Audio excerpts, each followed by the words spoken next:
आज डिस्कस करेंगे compression moulding के बारे में और इंजेक्शन मोल्डिंग के बारे में। ये प्रोसेस कैसे कैसे काम करती हैं और उसके कौन कौन से पार्ट्स होते हैं। सबसे पहले बात करते हैं कंप्रेशन मोल्डिंग की।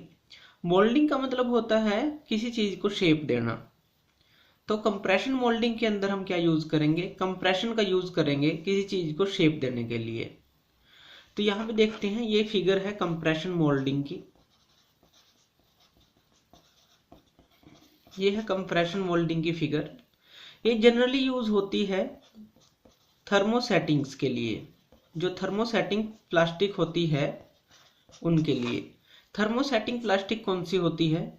जो एक बार शेप ले ले और उसको दोबारा से हम चेंज ना कर पाए, तो वो होती है थर्मोसेटिंग। तो इसके अंदर देखिए हमारे पास ये पार्ट्स होते हैं। ये होता है पंच, इसको बोलते हैं हम पंच। ये ऊपर से प्रेशर बनाएगा। ये हैं लोकेटिंग पिंस, या फिर आप इसको गाइडिंग पिंस बोल सकते हैं, जो इसको गाइड करेंगी इस पंच को। ये हैं गाइडिंग पिंस दोनों। और ये है बीच में शेप, जो हमें रिक्वायर्ड शेप चाहिए। रिक्वायर्ड शेप है ये बीच में। नीचे है मोल्ड पार्ट, जो हमें पार्ट मोल्ड करना है। तो मोल्ड पार्ट है हमारा ये वाला, जो हमें इस तरह का शेप चाहिए। और ये है जो इसको गाइड करेंगी, ये गाइडिंग पिंस को। तो ये हैं गाइड्स। तो अब क्या होगा, हम इन दोनों के बीच में एक प्लास्टिक की शीट रख देंगे इस तरह से, जो पहले ही हीटेड होगी।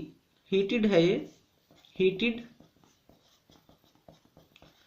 प्लास्टिक की शीट है। हीटेड प्लास्टिक की शीट को इनके बीच में रख देंगे। तो अब क्या होगा, अब जो ये पंच है वो ऊपर से नीचे की तरफ ट्रैवल करेगा। जब वो ऊपर से नीचे की तरफ ट्रैवल करेगा तो वो इसके ऊपर प्रेशर बनाएगा और ये गाइडिंग पिंस के साथ क्लोज हो जाएगा। क्लोज होने के बाद क्या होगा, ये ऊपर की तरफ जाएगा और हमें जो रिक्वायर्ड शेप मिलेगी प्रोडक्ट की, वो इस तरह की मिल जाएगी।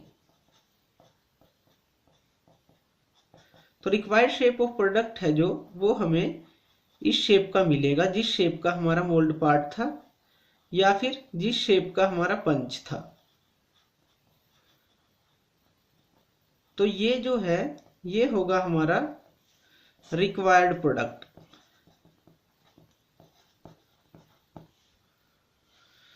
जब ये नीचे आया, इसने इसको कंप्रेस किया। कुछ देर के बाद हम इसको ऊपर की तरफ उठाएंगे। उससे क्या होगा, जब ये ऊपर जाएगा तो इस तरह का पार्ट ये पीछे छोड़ जाएगा, जिसको हम बाद में बाहर निकाल लेंगे। तो ये तो है कंप्रेशन मोल्डिंग, जिसके अंदर हम कंप्रेशन का यूज करते हैं पंच और मोल्ड पार्ट के अंदर और रिक्वायर्ड प्रोडक्ट बनाते हैं।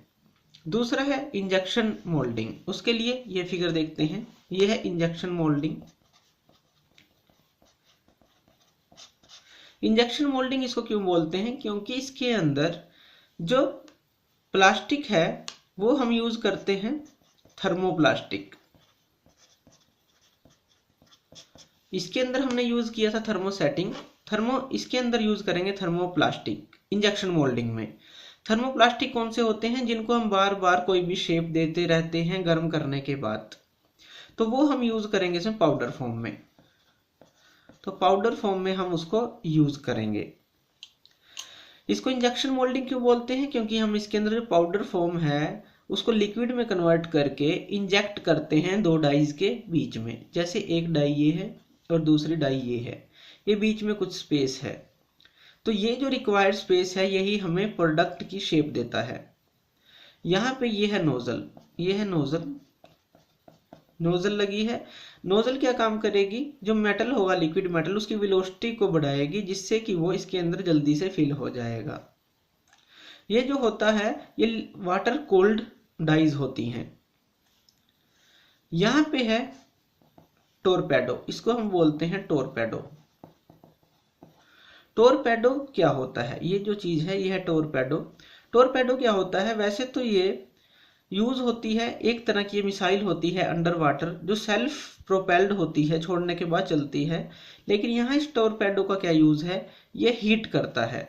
मीन्स हम इसको गर्म करते हैं, हीट करते हैं, जिससे ये पाउडर को लिक्विड में कन्वर्ट करता है। यहाँ पे ये टोरपेडो, ये है हॉपर। हॉपर के अंदर हमारे पास पाउडर की फॉर्म होती है, जो थर्मोप्लास्टिक पाउडर है उसकी फॉर्म होती है। तो यह पाउडर, इसके नीचे यहाँ पे ये है रैम, इसको हम बोलते हैं रैम। ये आगे और पीछे की तरफ मूव करती है, आगे और पीछे की तरफ मूव करती है। जब ये पीछे की तरफ जाती है तो यहाँ से पाउडर नीचे आता है, और जब ये आगे की तरफ जाती है तो ये पाउडर के ऊपर फोर्स लगाती है, तो ये पाउडर आगे की तरफ पड़ता है और इसके कांटेक्ट में आता है टोरपेडो के, जिससे लिक्विड फॉर्म में कन्वर्ट हो जाता है। और ये लिक्विड फॉर्म में कन्वर्ट होने के बाद इस नोजल के थ्रू अंदर जाता है।